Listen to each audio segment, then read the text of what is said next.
This is the Wrestling Fan Zone podcast with your host, Brandon Johnson. Be sure to follow us on Twitter at _WFZ.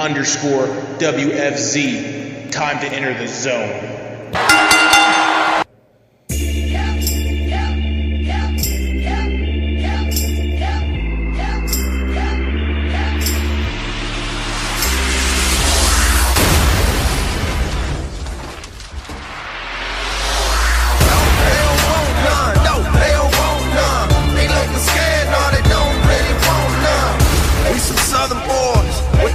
Strength.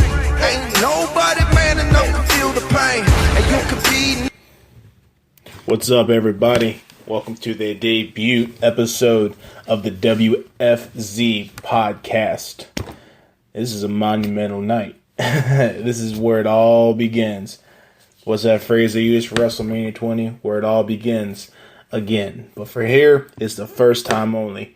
So everybody, I want to shout out to everybody on Twitter who has followed the Wrestling Fan Zone Twitter page. It is at _WFZ, all in caps. And make sure to check us out. We're up to date with all of the new news going on in wrestling, with everything from WWE, TNA, New Japan Wrestling, old school wrestling, the WCCW, ECW, NWA, NWA TNA, Smoky Mountain Wrestling, and so much more. So guys, once again, I want to thank you for following me on Twitter. I think we're up to 400 followers now. Monumental. I never thought we would get this high, so I want to thank you all very much. It means a lot, you know. I've always wanted to do my own wrestling Twitter page and interact with the fans. It's called the Wrestling Fan Zone because it's also a forum for you guys to speak what's on your mind, what's going on in wrestling, how you feel about today's product, you know, voice your opinion. And, you know, because we are the people, we the people. And in a loud, clear voice, say along with me, we the people! That always cheers me up, makes me happy. And for those of you that don't follow me, that's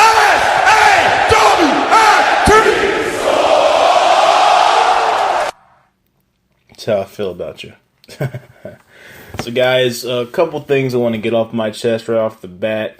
I'm digging the angle with Rollins coming back, and you know, where he never officially lost the title. He had to give it up.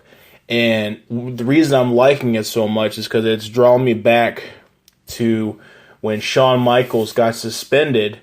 I think it was on a drug charge, whether it would be bogus or whatnot, and he had to vacate the IC belt. So Razor Ramon picks it up, and then that leads to their epic battle at WrestleMania, you know, where Shawn takes on Razor in the ladder match. He's like, well, I didn't lose the title. You know, so it's never really a hate thing. You know, it's what Razor Ramon said in the podcast with Stone Cold Steve Austin. It was never a hate thing. It was, you know, who's better? I never lost the belt. So you see Razor walking around with the belt. You see Shawn walking around with the belt. So they put both straps on the line, which I think, hands down, is one of the best ladder matches of all time. It was WrestleMania with Shawn Michaels and Razor Ramon. So I'm digging the return of Seth Rollins.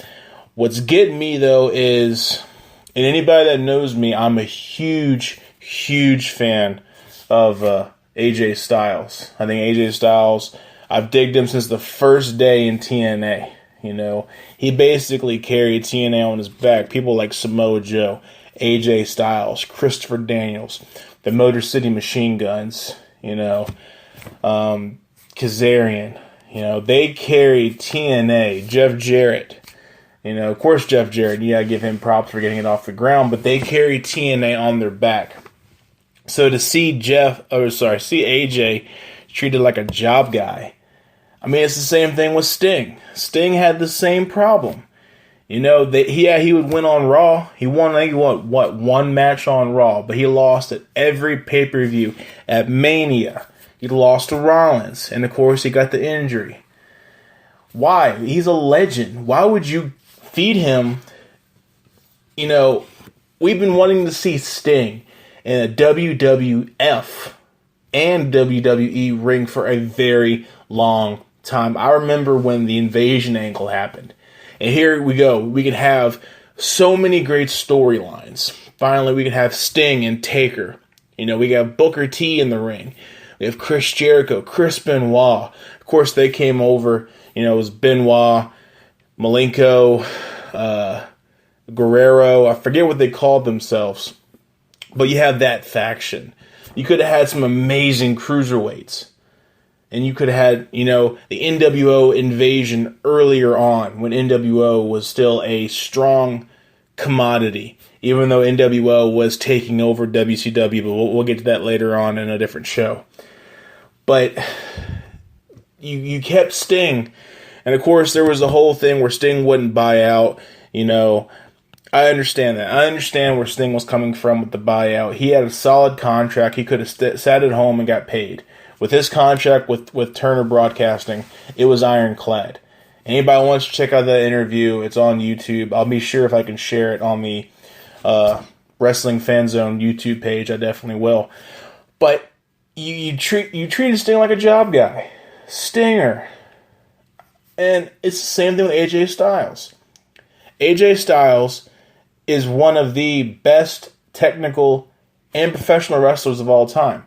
And yet you're treating him, he's losing people like Chris Jericho. Now, people have said that they appreciate and they understand where they're coming from with the whole Chris Jericho angle and how him losing to Chris Jericho ultimately is a good thing. I don't see it. This is AJ Styles. Person we have been wanting to see WWE for a very long time. Now, true, he was in WWE a long time ago, being basically a job guy. He's already accomplished that. It's time for him to act. I mean, he should have won the strap at Extreme Rules. However, him not winning the strap and would build up a better angle, people looking for the Bullet Club. Now, only problem with the Bullet Club, and people want to see the Bullet Club versus the Shield, which I admit would have been great to see a couple years ago when the Shield was going strong. The only problem with the Bullet Club versus the Shield now is you would have to take away many angles. Of course, Seth Rollins has invested in himself the last couple of years being a dynamite heel with the Authority, with turning his back on the Shield, being the architect. You can't just make all that go away, sweep it under the rug. It just doesn't happen. That's the biggest problem. You can't just get rid of storylines like that. You have Roman Reigns, the badass, the Samoan, the one. You can't get rid of that. I mean, Dean Ambrose, they've all cemented themselves as high-class, individuals on their own. With the Lunatic Fringe, the Samoan badass, the architect, the new face. I like the new thing, the CrossFit Jesus. That's awesome. But, I mean, to have the Shield versus the Club, you would have to basically get rid of the three personas that they have made since they've gotten rid of the Shield. Now, of course, Ambrose and Reigns have always had this off and on friendship. They'll always help out each other. But to turn Rollins face and to have them build up to a Shield reunion, it's very hard to even determine to come by that because, like I said, you have to get rid of these storylines and these personas that they have developed. And for that to happen, it will take months. If they started now, it would be ready by Mania. I believe it. There's no way in hell they could get it done by SummerSlam. But I will admit that would be a hell of a match. The equivalent of NWO versus DX. And of course, we all saw that 10, 15 years past its prime at WrestleMania. That was terrible. Now, the problem with the Bullet Club is, of course, you have Gallows, you have Anderson, and Styles. Now, they're playing off this line now where Styles is out of the quote-unquote club. Now, I gotta admit, I was a mark, and like everybody else on Twitter, I was hoping to God we would see the debut on Raw of Finn Balor taking over the club. Now, of course, people don't know, Finn Balor was the creator of the Bullet Club in New Japan Wrestling, between him and Machine Gun Carl Anderson. So, it would be worth seeing. It really would, and I think they would have to really play it up hard. Now, if they would do the Club versus the Bloodline, I'm not digging the whole Bloodline persona, because if you look in the past with Money in the Bank, it has been, I think it was Reigns and Rollins versus the Usos and Money in the Bank for the title strap, for the tag team titles. And I just don't see the Usos being main event guys. I see them more as mid-carders. That's just my personal opinion. They're great mid-card guys. Not every wrestler can be a main event guy. It just doesn't happen. And some people have had their main event shot and has passed them by. You look at The Miz. The Miz was a great main event guy. But guess what? It has passed him by, and now he is stuck. You ever heard of the friend zone? Of course you have, because if you're a professional wrestling fan, you've probably been in the friend zone at some point in time. Sorry. That was harsh. But it's reality. That's the biggest thing. You're stuck in the mid-card zone. That's what it is. And you cannot get past that. You've had your chance. Zack Ryder, The Miz. CM Punk for the longest time was a mid-card guy. That's all he was with this whole straight-edge society. That's all he was a mid-card guy. There's plenty. Kofi Kingston for the longest time was a mid-card guy. He had his chance on top. Jeff Hardy was a mid-card guy. They all had their chance to be on top, and they were on top. But guess what? Life moves on. So, it's hard to say the booking of the Usos with the Bloodline. I hope it dies quick, as fast as the League of Nations died. That was just terrible, There's not that... You can't make a good faction and hope it'll last for a long time. I'm surprised the New Day has lasted as long as they have. They're funny as hell. That's the reason why, because you cannot force comedy into wrestling. It has to be organic. It has to be something that can form on its own. And the New Day is funny on its own, with the Time Machine, with Kofi Kingston coming out and saying, "Leave me here, 2009 was my best year." I laughed my ass off, because you know what? It's true. It was his best year. So, the Bloodline, I respect it. There's a lot of heritage in that Bloodline, with Fatu, Haku, Rikishi, Umaga, Reigns, the Usos. That is a great bloodline, but guess what? It is a shitty faction. I hate it. The Club... Alright, let me get this off my chest. The Club irritates the shit out of me for the simple reason of they cannot use the Bullet Club. Anybody who's a fan of the NWO remembers that really shitty moment where the Wolfpack was debuted in TNA. And it was Kevin Nash, X-Pac, and Scott Hall. And guess what? It was called The Band because they couldn't use NWO because WWE owned the rights. So they called it The Band. The Band's back together. That was terrible. I love Scott Hall, Kevin Nash, and X-Pac. 3, Click for life. But damn it, that was terrible. It was stupid. Because why would you continue something if you don't have the rights to what you're trying to incorporate? And that shitty instrumental music, it was the Wolfpack was instrumental. And I agree with the fans. You had half the stadium yelling, "This is awesome." The other half yelling 20 years ago. So I gotta agree.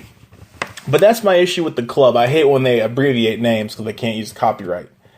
But I thought that WWE had a good thing with New Japan Wrestling. Because, of course, Shinsuke Nakamura from New Japan Wrestling, AJ Styles, New Japan Wrestling.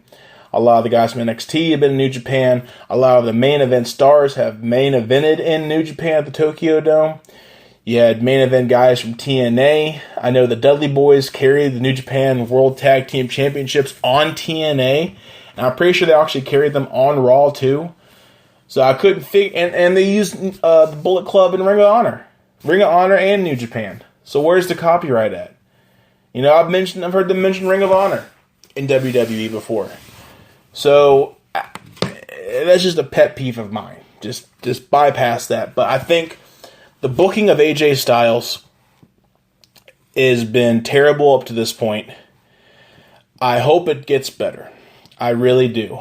And I hope if they're going to do this Finn Balor and the Club, which I have the utmost respect for Finn Balor, I have the utmost respect for Carl Anderson and Doc Gallows because, you know, of course, Doc Gallows has been in, you know, 3 of my favorite stables, the Straight Edge Society, Aces and Eights, and now the Bullet Club. So, not to mention, I mean, he had to get rid of that. He had to join something cool to get rid of that whole Festus persona. That's terrible. But the thing of it is, you need to seriously assess the talent you have before you put them in a really shitty storyline. And honestly, the way I look at it, with the booking of AJ Styles and the Club and the Bloodline, WWE has the right idea, but they're taking it the wrong way. And now when you brought back Rollins into the mix, and I'm wondering how this is going to work when you bring Cena into the mix. I'm calling it now. Cena's probably going to win the U.S. Championship on Monday, on Memorial Day.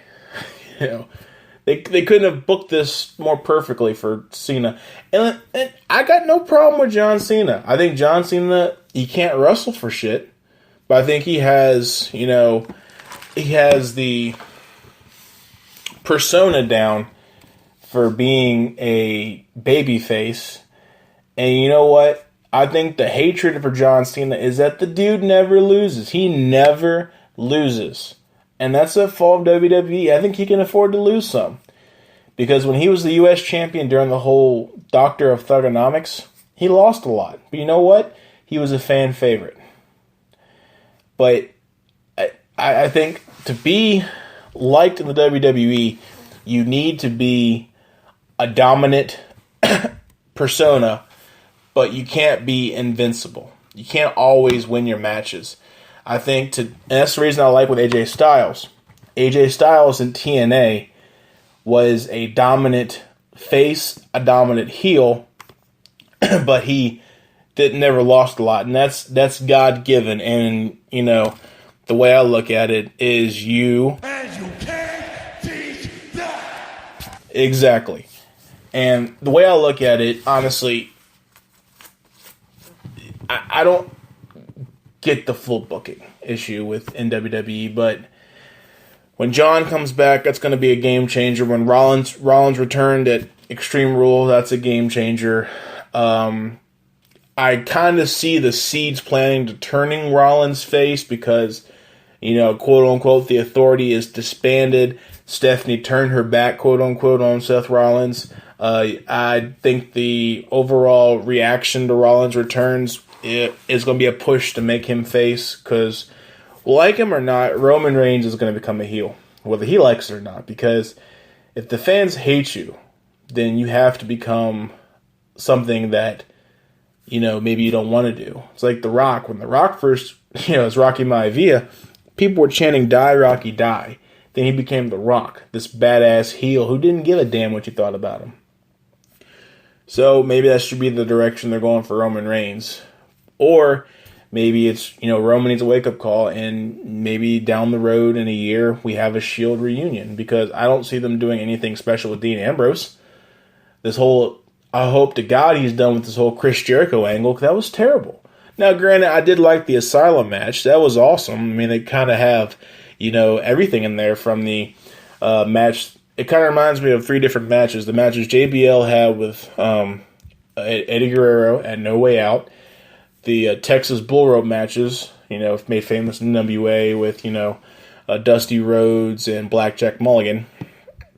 And I kind of feel, you know, the whole old school cage matches, you know, I think the one with the New Age Outlaws versus Chainsaw Charlie and Cactus Jack. You know, so I dig the thumbtacks, you know, nod to Mankind, a.k.a. Dude Love, a.k.a. Cactus Jack, a.k.a. Mankind, a.k.a. Mick Foley, a.k.a. Mrs. Foley's baby boy. Right here. in Fishersville, Virginia. G-Pop. This is where y'all applaud, and I'll wait for it, so just give me a second. Thank you for the applaud. Yeah, you're too kind. You're too kind. Thank you so much. But that's the way I look at it. People want to see what they want to see. There's no change in people's opinions. Wrestling fans are really stubborn, because I'm one of them. And I would love to see certain things in WWE. I'd love to see Samoa Joe come to the main roster. And I don't look at it as a insult that you have this former world champion in TNA and Ring of Honor, Samoa Joe, in NXT. I look at NXT as the farm league for Raw and SmackDown. And yet you have people like Eric Young, when you had James Storm, Samoa Joe, when you had Kevin Owens, these former world champions who don't need to make a name for themselves. You don't have to be a WWE fan or a TNA fan to know who Samoa Joe is. Or you don't have to be a Ring of Honor fan to know who Kevin Owens is. Granted, Kevin Steen. Or, if you know who, Sami Zayn, El Generico, you don't need to know these guys unless they have a drastic gimmick change. You don't need to have these guys go to a developmental program. Now, granted, I do find it funny that NXT is like TNA. Small arena, but a more feisty crowd. Anybody remembers the old school TNA and the Impact Zone, how feisty the crowd was, They had no problems letting you know how they felt. But I would like to see in the future with this brand split with SmackDown and Raw, which I've been praying for. Hopefully we get a new title too. Some of these guys get pushed. Samoa Joe, I would like to see him on SmackDown. Eric Young on SmackDown. No Way Jose, I like him. I would like to see big star name talent go to SmackDown for good. And just to build SmackDown up, people like Dean Ambrose, The New Day if they have to, Brock Lesnar on his contract making appearances for SmackDown, Roman Reigns. Of course, it don't matter. You could put God himself on SmackDown. Raw is always going to be the most superior show. It's the way it is. But, you have to draw. It's like drawing flies to horse shit. You have to attract your audience. Maybe it's if you bring a lot of these developmental guys to SmackDown. Shinsuke Nakamura, like I said, Samoa Joe, AJ Styles, Finn Balor. Maybe have the club. Here's an idea. You have one faction on one show, another faction on another show, and that they lead a war. The club on SmackDown, the Bloodline or the Shield on Raw. And then they would take jabs at each other.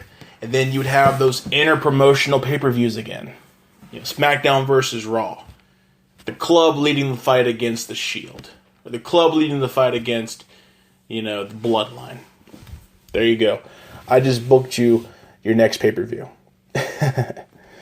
But hey, you know what? It is what it is. I won. But, it's exactly. That's the problem with wrestling today is they don't see the big picture 6 months from now. They're just focusing on the next pay-per-view. If they focus like they did in the 90s and the late 80s, focus a long time ahead, I think your outcomes are going to be a lot more, what's the word? It's going to be enjoyed by most wrestling fans, because trust me, one thing about wrestling fans is you're never going to please everybody. You're going to piss some faction off. You have the hardcore wrestlers who want to see blood and guts. You have the old school fans from the 80s and early 90s that want to see that technical wrestling, Smoky Mountain style, NWA wrestling, and then you have like the 90s Attitude Era. I don't give a shit. I want to see basically shock TV. I want to see Jerry Springer on Raw and have that kind of style. But it is what it is. All we can do is basically pray for the best and just be prepared for the worst. But I think if booking right of AJ Styles and the club can highlight, pave the way. And I'm digging this new era. You got Enzo and Cass, which is amazing talent. Cass as the muscle, and you have Enzo as the mouth. Beautiful. It's an amazing tag team. I am a huge, huge fan of Enzo and Cass. You have Sami Zayn, Kevin Owens, amazing talent. Becky Lynch. I love the new look they gave Emma, the new style on the Emma. You have Charlotte, who can cut a hell of a promo. She is that promo against her father on Raw made me tear up. That was great. You have all this Sasha Banks, Paige, all these up and coming wrestlers that are paving the way for this new talent coming up from NXT and then from other promotions, around the world. But if you look to the future, you look towards the new talent, you look towards building a better roster. Because at one point in time, it sucked. Everybody was out on injury. You had Cesaro out, Seth Rollins, John Cena, Randy Orton, Tyson Kidd. You had all these injuries, and that's why they brought in Shane McMahon, which was a great idea. But now you have this younger talent that's ready for a push with Enzo and Cass, the Vaudevillains. I'm a huge fan of the Vaudevillains because it's a gimmick that makes sense because you have this old style versus this new style, And I like it. I get it. It's something different. It's not too cheesy. It's not green. It's not markish. I like it. So I think everything's looking strong. We need to look to the future, and once we actually get to the point where the booking's good, then it's smooth sailing all the way to WrestleMania. So guys, that's my debut show. Hopefully you listen.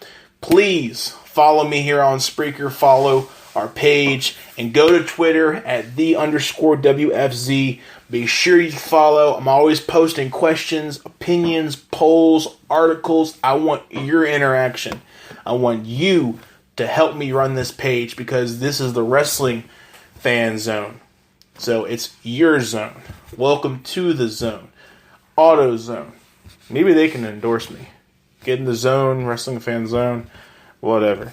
But guys, on behalf of WFZ, I am Brandon. Thank you so much for joining me, and I'll be back with you again here soon.